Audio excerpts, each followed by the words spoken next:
Shalom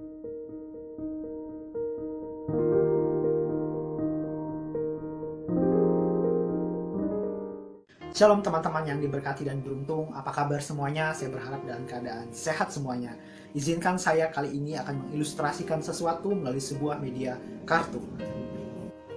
Di tangan saya ada sebuah kartu, ini akan mengilustrasikan beberapa hal. Yang pertama adalah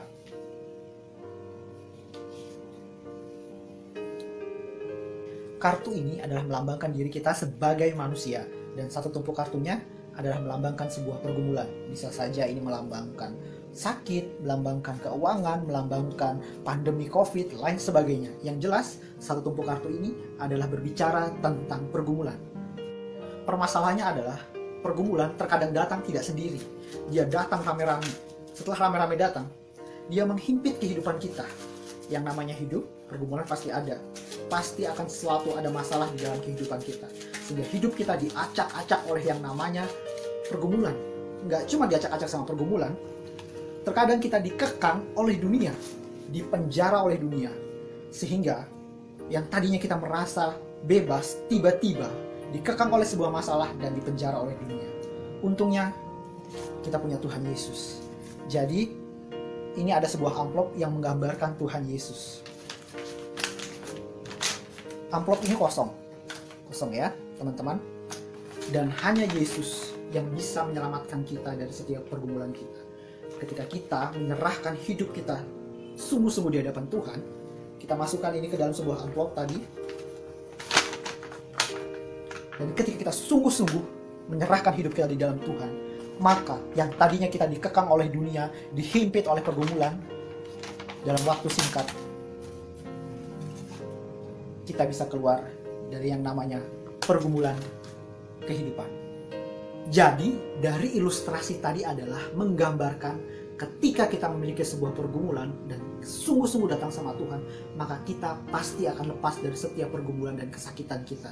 Nah sekarang pertanyaannya adalah, apa yang harus kita lakukan ketika kita berserah? Apakah diam dan menunggu pertolongan Tuhan? Yang pertama yang harus kita lakukan ketika kita berserah kepada Tuhan adalah tidak diam. Berserah bukan berarti diam. Kita tetap melakukan bagian kita dan Tuhan tetap melakukan bagiannya. Mari kita sama-sama buka di Pengkhotbah 11 ayat 6. Taburkanlah benihmu pagi-pagi hari dan janganlah memberi istirahat kepada tanganmu pada petang hari. Karena engkau tidak mengetahui apakah ini atau itu yang akan berhasil atau kedua-duanya sama baik. Ini menjelaskan tentang bahwa kita harus tetap berusaha sekalipun kita berserah kepada Tuhan. Sampai titik penghabisan kita tidak bisa melakukan apa-apa, kita masih bisa berusaha melalui ucapan bibir kita, melalui doa, melalui pujian dan penyembahan. Yang kedua adalah bersyukur.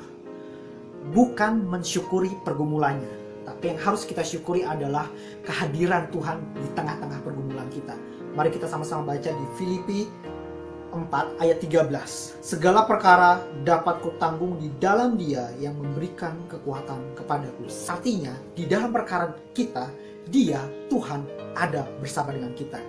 Yang ketiga adalah menyadari kehadiran Tuhan di tengah-tengah pergumulan kita. Ini yang paling sulit. Biasanya ketika kita di tengah-tengah pergumulan, yang timbul pertama kali adalah kecewa. Ketika kecewa itu ada, maka tidak jarang setiap orang bisa menyalahkan Tuhan, bahkan menganggap Tuhan itu tidak ada. Apa yang harus kita lakukan untuk menyadari kehadiran Tuhan di dalam pergumulan kita? Satu-satunya cara adalah memaksa diri kita untuk datang kepada Tuhan melalui pujian, penyembahan, dan melalui doa. Tidak ada cara lain selain daripada itu. Mengapa? Karena dengan memaksa diri kita datang kepada Tuhan, itu membuktikan kita menyadari kehadiran Tuhan di tengah-tengah pergumulan kita. Matius 11 ayat 28. Marilah kepadaku semua yang letih lesu dan berbeban berat, aku akan memberikan kelegaan kepadamu. Ini adalah ajakan Tuhan kepada kita semua ketika kita menghadapi sebuah pergumulan. Dengan demikian, kita menyadari kehadiran Tuhan di dalam hidup kita. Intinya, dengan memaksa diri kita datang kepada Tuhan, itu membuktikan kepada pergumulan kita bahwa Tuhan ada bersama dengan kita. Jadi teman-teman, mulai saat ini, apapun pergumulan kita, apapun permasalahan kita, mari kita sama-sama bertindak ketika kita berserah kepada Tuhan. Mempraktekkan ketiga hal tadi. Yang pertama adalah tidak diam. Yang kedua, tetap bersyukur. Yang ketiga, sadari kehadiran Tuhan di dalam kehidupan kita. Terima kasih, Tuhan memberkati.